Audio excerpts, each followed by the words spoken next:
Assalamualaikum warahmatullahi wabarakatuh. Alhamdulillahi rabbil alamin. Wassalatu wassalamu ala asrafil anbiya'i wal mursalin sayyidina wa maulana Muhammadin wa ala alihi wa sahbihi ajmain. Amma ba'du. Saudaraku sekalian, sahabat channel Jaka Jalan Kemarifatan, kita ketemu lagi pada kesempatan episode kali ini akan membawakan satu judul, Allah yang batin dan Allah yang zahir.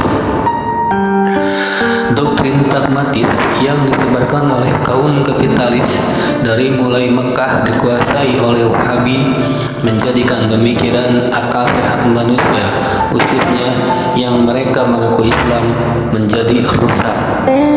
Karena agama hanya sebatas keyakinan dan kepercayaannya saja, hanya mengkaji dari sisi syariatnya saja.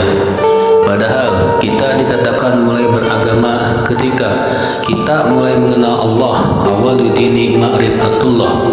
Bukan cuma kenal namanya saja, tapi kita mesti kenal yang dibalik nama Allah di dunia ini.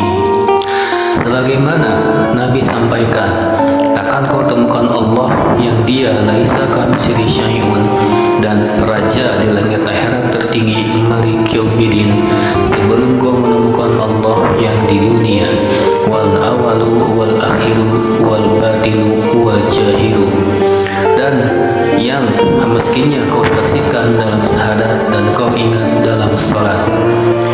Kita tahu Allah itu maha besar dan maha segalanya, maka mustahil Allah menempati atau ada di suatu tempat, termasuk mustahil dunia bisa menampung akan kemahabesarannya. Jadi tidak mungkin Allah ada di dunia ini. Lalu apa maksud dari kalimat Allah yang di dunia? Allah Subhanahu wa ta'ala berfirman dalam surat An-Nur ayat 35, Allahu nurus samawati wal ard. Allah pemberi cahaya kepada langit dan bumi. Cahaya itu bukan Allah, tapi cahaya itu turun dari sisi Allah Subhanahu wa ta'ala sendiri. Cahaya yang berlapis-lapis, nurun ala nur yahdilahu linurihi mayasa. Cahaya di atas cahaya yang memberi petunjuk menuju cahayanya. Jadi bukan zat Allah yang turun ke bumi, tapi cahayanya yang berlapis-lapis. Itulah alif lam mim. Alif nur Allah, lam nur malaikat Jibril, mim nur Muhammad.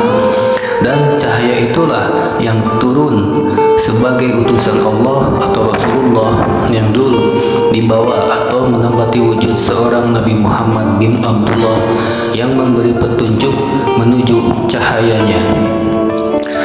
Nabi Muhammad dan Rasulullah adalah dua unsur yang berbeda. Ketika unsur manusianya wafat, maka unsur nur atau cahaya itu diwariskan pada manusia pilihan Allah sendiri. Bukankah alif lam mim itu artinya hanya Allah sendiri yang tahu? Ketika nur itu menempati atau ada di balik wujud seorang manusia, maka manusia itulah sifat wujud Allah yang di dunia. Hanya sifat wujudnya saja, atau wakil sifat wujud Allah. Manusia itu bukan Allah, tapi Allah dan cahayanya yang berlapis-lapis ada di balik wujud manusia itu. Manusia itulah yang memberi petunjuk akan rahasia Allah. Wa ma ramaita iz ramaita walakin Allah rama. Bukan kau yang bicara wahai Muhammad, itu adalah akulah mulutnya. Bukan kau yang memandang wahai Muhammad, tapi itu akulah matanya. Bukan kau yang melimpah wahai Muhammad, tapi itu akulah tangannya. Bukan kau yang berjalan wahai Muhammad, tapi itu akulah kakinya. Dan tentang sifat wujud Allah yang di dunia ini ditegaskan lagi dalam surat At-Taha ayat 14. Innani anallaha la ilaha illa ana fa'buduni wa aqimi sholata li dzikri.